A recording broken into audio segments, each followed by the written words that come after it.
Master stroke था। और जंग के बाद रेनाल्ड को जंजीरों में बांधकर सुल्तान के सामने पेश किया गया। यही वो लम्हा था जब सलाहुद्दीन ने अपनी पहली कसम पूरी की और उस गुस्ताखी का बदला अपने हाथों से लिया। लेकिन उसी वक्त जब जेरूसलम के हारे हुए बादशाह को लगा कि अब उसकी बारी है, सलाहुद्दीन ने तारीख के वो मशहूर अल्फाज कहे, एक बादशाह दूसरे बादशाह को नहीं मारता। सोचने की बात है, उस जमाने में दुश्मन बादशाहों को कत्ल करना बिल्कुल आम था, लेकिन उन्होंने बादशाह की जान बख्श दी। इससे साबित हुआ कि उनकी जंग उसूलों पर थी, किसी जाती इंतकाम पर नहीं। हातिम जीतने के बाद अब जेरूसलम का रास्ता बिल्कुल साफ था और पूरी दुनिया की नजरें इस एक बात पर आके टिक गईं, क्या सलाहुद्दीन 88 साल पहले हुए कत्लेआम का बदला ठीक उसी तरह लेंगे? और यहाँ तारीख ने खुद को दोहराया ज़रूर, लेकिन बिल्कुल अलग अंदाज में। देखें, जहाँ 1099 में सलीबियों ने खून की नदियाँ बहा दी थीं, वहीं 1187 में सलाहुद्दीन ने अमन और रहम की वो मिसाल कायम की जो सदियों पहले हज़रत उमर रज़ी अल्लाह ताला अन्हु ने कायम की थी।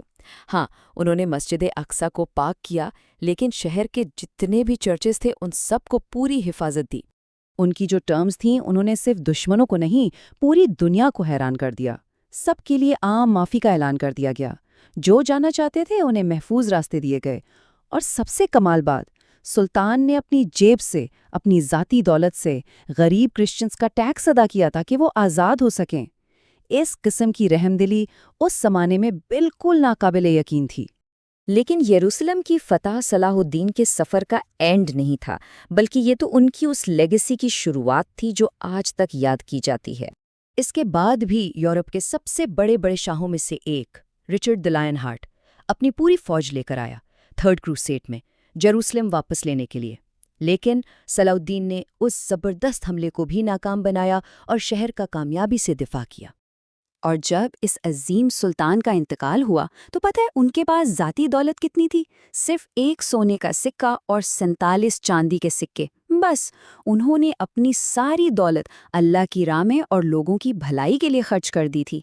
इससे साफ पता चलता है कि उनका मकसद दौलत इकट्ठी करना नहीं, बल्कि एक बहुत बड़ा मिशन था।